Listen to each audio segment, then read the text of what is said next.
òun tún rédíò owó ti àti pé òun tún ti ẹfẹ̀ lẹ́sàmọ́ ẹ má sùn ẹ ká jà ẹ lọ òun tún ẹfẹ̀. nígbà tí Buhari dẹ̀ máa kú okú ní July ṣé nígbà Ọlọ́run ṣe yànnú ògùn fọlọ́run lókè ọ̀dọ̀ àlejò ẹ̀rí kò sẹ́ni tó lè lé Ìgbòho kúrò lórí ilẹ̀ kí ni Ìgbòho pààyàn Ìgbòho òdó fàdíyà wọn gbọ́gbọ́ obìnrin kan kú síbi tí wọn àti Ìgbòho lọ sóòtẹ́ẹ̀lì kí lẹ̀sùn tí Ìgbòho ṣe tí tẹ̀lifíkan rìlíìsì ẹ̀ dẹ́nà ẹ̀gbọ́n ẹ̀ ló wà lórí oyè dẹ́gbà tó fẹ́ sìnkú ìyá ẹ̀ ó wálé ta ló le jẹ́ bó wá sìnkú ìyá ẹ̀ ṣọ́ra àwọn journalist àtàwọn blogger yẹ burú gan o. No, that was what he said. ẹ fi wọ́ọ̀ sílẹ̀ kẹ́kẹ́ the president hearing on them mi sọ kí ni wọ̀nyí ẹ máa ń tètè sọ nǹkan di ńlá jù ṣé bí family Kanu ló lọ rìpọ́ọ̀tù bíi tí Kanu wà ní Kenya ẹ wọ́n dẹ̀ lọ mú wá ń bẹ̀ a senator ló gbowó orí Kanu. wọ́n taṣẹ́ láti lé wọn. Yes, but ó tún lè kówó yẹn fún Kanu tó bá ṣe tán.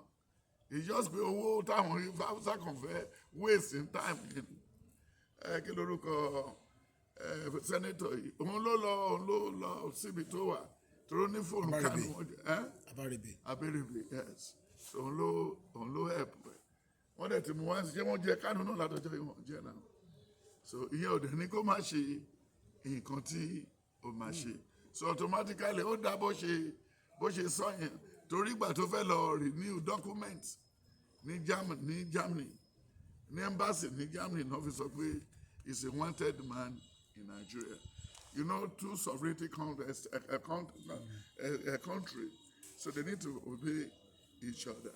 You could remember the other time when they had our plane in Germany then Abacha said no in abroad then Abacha said they hold their own plane here too so Igboho is free. They will soon write it up because government is owing Igboho billions of naira for the house they got burnt. Yeah. Then Igboho was to sue the federal government of what they did to him. So don't worry about it. Don't be ruffled. Don't be perturbed. Igboho is a free citizen. Thank you, sir. Yeah, Igboho is my son till tomorrow. Ṣé kò wá gbígbésẹ̀ lórí. Ó gbé náà àti bọ́nú ẹ̀ àti rẹ́dì àti ṣe àwọn tí Ọlọ́run ti ṣe. Ikú àdùnkàn ló kàn dùn mí is very innocent, very loyal, very dynamic person. Ọlọ́run á dẹ̀ tọ́jú àwọn ọmọ ẹ̀. Bàbá ohun tí a máa ń gbọ́ nípa Ògbó wọn ni ó ti lè sọ̀rọ̀ jù èyí tó yẹ kó fi sínú tó yẹ kó fi síkùn wọn ìgbà náà ni ó máa ń tu bí ejò eléyìí nǹkan sáà kí sì ní ìmọ̀ràn yín fún ó lákẹ́ ìwọ̀n fọ̀rọ̀ síkùn bí àgbà. Gbàdé ọ̀dẹ̀ tí ìdàgbà tẹ ní kó máa sọ̀rọ̀ bí àgbà ń sè kí wọ́n fẹ́ ṣe torí ẹ̀yin náà lẹ máa gbọ́ Yorùbá dákúdájí tẹ́ ń bọ́ káàkiri ẹ máa ṣe bẹ́ẹ̀ pé ọdún jọgbà tó wà láyé ṣé wọ́n ti bí ẹgbà tó dún jọ kú so what really happen is that ó ní kò sí bí ó ní ọmọdé á máa ṣe ọmọdé àgbà á máa ṣe bí àgbà so nígbà téèyàn wò ta tó rí gbogbo èèyàn tó wá torí ẹ̀ wú ìmọ̀ eégún Abẹ́òkúta pàpà tó bá jáde tó dé fọ̀ táwọn èèyàn jáde sí láti fọ̀ àti torí abẹ́gún eégún Jẹ̀bú àwọn èèyàn abẹ̀rẹ̀ sí tó bẹ́ láti ilẹ̀ tó bẹ́ sórí ilé àwọn èèyàn abẹ̀rẹ̀ sí Ìjẹ̀bú lágbára Ìjẹ̀bú àdéyẹ́bẹ̀ Ìjẹ̀bú rẹwà kí ni iná pè ní Ìjẹ̀bú kí ni mí ní Ìjẹ̀bú ẹni tó ń jẹ nǹkan òfò náà pè ní. wọ́n ti ẹ̀ ní Málì ni wọ́n ní Málì náà ti wá. ọ̀pẹ̀ ìtẹ̀lú bá ti ń fẹ́ gbá wọn lójú ni Málì kọ́ Tunisia ṣebí jìbìtì kò fẹ́ wà lábẹ́ anybody ní alágbárí ní ìṣẹ́bọ̀ náà ló fẹ́ yà ọmọ ọlọ́mọ méjì pọ̀ táyé kẹ́yìn tó náà. Been able to cope with these three options that I want to mention now. 1, financial pressure. 2, your nuclear family pressure. And 3, pressure from the opposite sex, if any. àwọn ní kébè. àwọn kùdùkùdù. ìdúkùdù. Thank you very much.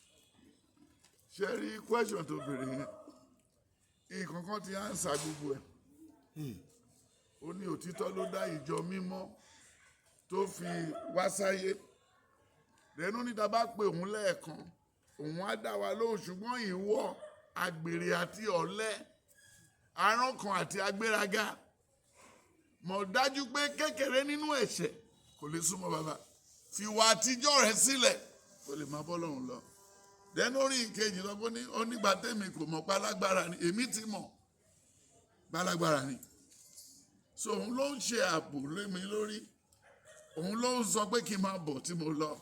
And when you look at the book of Mark 4, when you read that from verse 26, Pétérù ní pé kóun máa bọ̀ lórí o ní jẹ́ kóun máa bọ̀ ó ní kó máa bọ̀ ṣùgbọ́n nígbà tí ìgbéraga ti wọ̀ pé èmi àti Jésù la kọrin lórí omi orí mo ti kà á. Then mo dẹ̀ tún rí nǹkan tó wà nínú Acts of the Apostles 6:1-5 ó ní ta ló lóòótọ́ ta lè fi wá sípò yìí wọ́n ní kó lọ pé Stephen wá Stephen dẹ̀ wá àbí kò yẹ. Then tó bá wo 1 Samuel 16 from verse 4-10 ó ní tó bá jẹ́ gbogbo àwọn ọmọ tó kójọ síbí ló rò pé ó máa jẹ ọba ò sí láàrin wọn olókè ọkàn tó wà ní oko. Then tó bá wo ọmọ tó wà ní Genesis 37 from 4-10 ó ní àlá tó ńlá ẹ má jẹ́ káwọn ẹ̀gbọ́n ẹ̀ gbọ́ o ó ní dáàdì èmi kọ́ ni mo ń lálàá bọ́n ṣe ń fi hàn mí ni mo ń sọ ó ní I now had a dream the moon and the 11th star ó ní wọn ò jọba nídìílé wa but Genesis 47 and 48 ó nígbà táwọn bàbá ẹ̀ dé wọ́n jọ jòkó wọ́n wá tẹríba òun jòkó lọ́wọ́ ọ̀tún ọba gbogbo wọn jọ dọ̀bálẹ̀ kábíyèsí o ṣé kò máa nú ẹ̀ that's the moon and the 11th star my father my mother we all still wọ́n ṣe máa torí balẹ̀ homage to me I wish they did. That was he said in the book of Genesis 50 verse 16, 17, 18 only I'm not God. If you wanted to go back from here and we're not going back to Egypt again, it's okay by me. So the financial end is very simple, a very simple question. Me ò ní rí because I am I'm an economist. I'm a prophet. I'm a pastor. I'm a teacher. I'm a father. I'm a philanthropist. Then I am a person.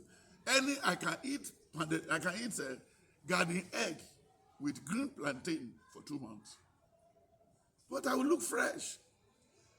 I don't have a high taste for anything.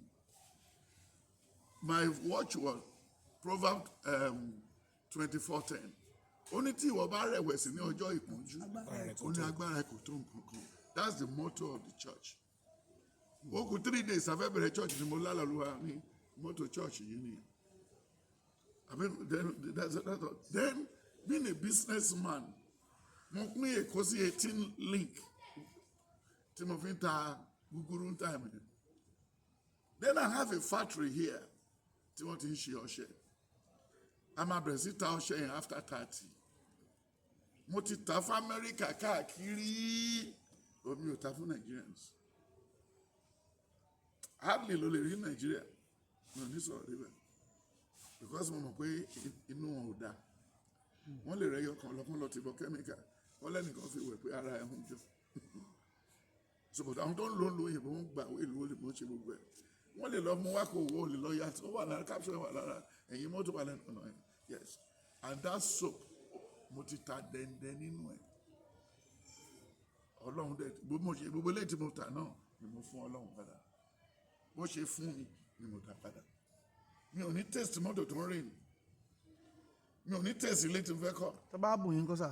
Ẹ̀mi ò ní fẹ́ torí ẹni tó bù mí lè jó lè ó ti kó bá mi nìyẹn. Nígbà tọkàn mi sọ pé eléyìí ò lè tí mo dẹ̀ tún máa ń gba ṣé o ń pẹ́ kò sórí ọ̀fẹ́ kò sí ọ̀fẹ́ oore tó ní ọ̀fẹ́ nú oore tó ní jìbìtì inú ló pọ̀ jù.